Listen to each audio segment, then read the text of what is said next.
خب به دنیای جرایم مالی خوش اومدید، ولی نه اونطوری که فکرشو میکنید. اون تصویرای کلیشه‌ای از چمدونای پر از پول نقد و کلاً بذارید کنار. امروز بزرگترین پولشویی‌ها میدونید کاملاً بی صدا و فقط با یک کلیک اتفاق میافتن. و فکر میکنید مغز متفکر پشت این عملیات‌های نامرئی چیه؟ هوش مصنوعی. تو این بررسی می‌خوایم ببینیم که چطور این تکنولوژی پیشرفته تبدیل شده به یکی از خطرناکترین ابزارهای دست مجرم‌ها. این سوال میدونید فقط یه بحث تئوری نیست، بلکه دقیقاً قلب تپنده اقتصاد تاریک جدیده. چطور یه کدی که نوشته شده تا مشکلات بشر رو حل کنه، حالا داره یه رختشویخونه دیجیتال عظیم برای پولای کثیف راه میندازه. بیایید با هم از این واقعیت تکون دهنده پرده برداریم. خب، اولین میدون نبرد خود واقعیته. مجرم‌ها دیگه فقط سند جعل نمی‌کنن، بلکه دارن واقعیت‌های جدیدی رو خلق می‌کنن. با کمک هوش مصنوعی توجیهات و مدارکی می‌سازن که اونقدر بی‌نقصه که حتی متخصصا رو هم به شک میندازه. این دیگه هنر فریب نیست، این مهندسی فریبه. فقط تصور کنید. هوش مصنوعی تو چند ثانیه یه فاکتور بی‌نقص تولید میکنه.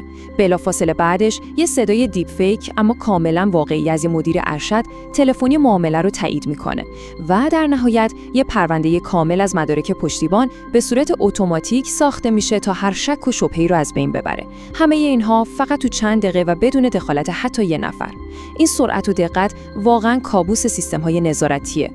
این مقایسه دیگه واقعا تفاوت رو نشون میده. قدیم‌ها جعل کردن یه جور هنر بود، نه؟ کلی زمان می‌برد، پر از خطا بود و خب خیلی هم محدود بود. ولی امروز چی؟ به لطف هوش مصنوعی جعل دیگه یه صنعت شده. تولید انبوه، کاملاً خودکار و با کیفیتی که فقط چشم آدم رو گول نمیزنه، بلکه الگوریتم‌های امنیتی بانک‌ها رو هم دور میزنه.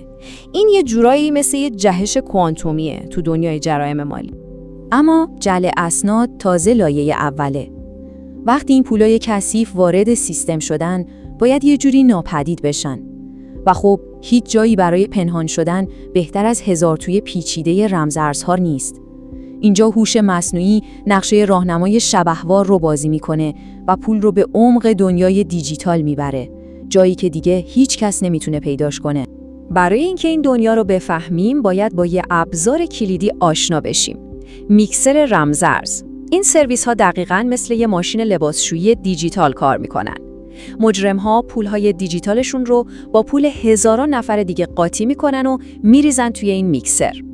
دستگاه همه رو با هم مخلوط میکنه و از اون طرف پول تمیز و غیر قابل ردیابی تحویل میده.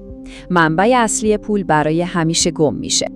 و دقیقاً اینجاست که هوش مصنوعی وارد عمل میشه تا این فرایند رو به یه شاهکار پنهانکاری تبدیل کنه.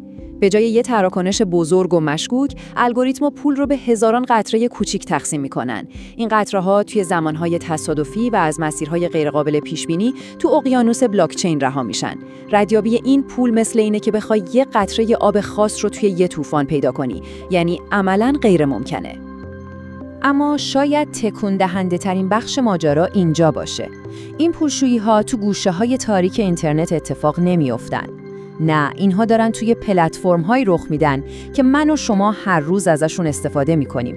فروشگاه‌های آنلاین، بازی‌های ویدیویی و شبکه‌های اجتماعی.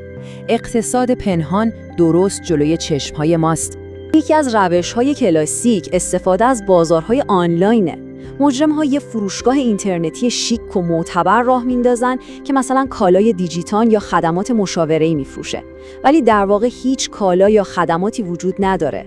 هر فروش در واقع یه تراکنش پولشوییه که پول کثیف رو به عنوان درآمد قانونی وارد سیستم بانکی میکنه.